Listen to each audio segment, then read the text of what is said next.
እንጀራ በአንድ ቀን ውስጥ በእጥፍ ዋጋ ሲሸጥ አይቻለሁ። አሜሪካ ውስጥ ደሞዝ አይጨምርም፣ ኪራይ ግን ይጨምራል። እንጀራ በአንድ ቀን ውስጥ በእጥፍ ዋጋ ሲሸጥ አይቻለሁ፣ ደሞዝ ግን አልተለወጠም። ዳኒ፣ አሜሪካ ውስጥ ደሞዝ አይጨምርም፣ ኪራይ ግን ይጨምራል።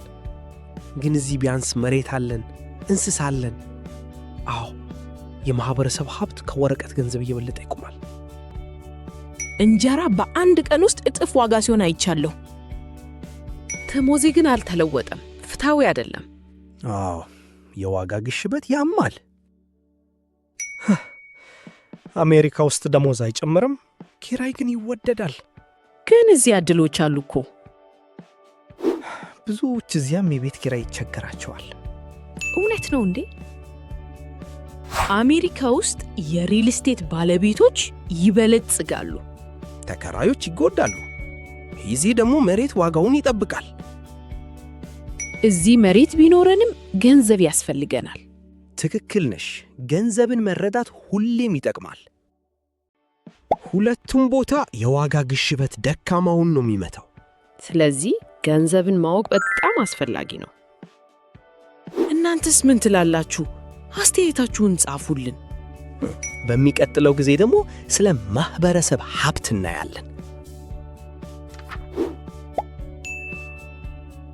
የኑሮ ውድነት ተስፋ ያስቆርጣል። ሁሉም ነገር ውድ ነው። ወደፊት ማሰብ ከባድ ነው። ያ በጣም ያበሳጫል።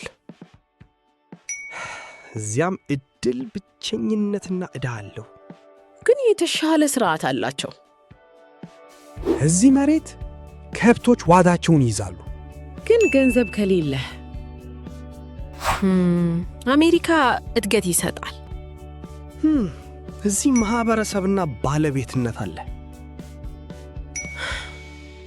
ግን እዚህ ምንም መጀመር ከባድ ነው።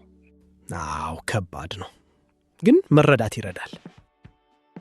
የትም ቦታ ፈተና አለ። ገንዘብን መረዳት ቁልፍ ነው። ትክክል ነህ። ማወቅ አለብን። እናንተስ ምን ትላላችሁ? መገንባት የሚቻለው እዚህ ነው። ከወደዳችሁት ላይክ ያድርጉ፣ ሼር ያድርጉ፣ ሰብስክራይብ ያድርጉ። እንደዚህ ያሉ የኤአይ ቪዲዮዎችን ለመከተል ታላቅ ድጋፍ ነው።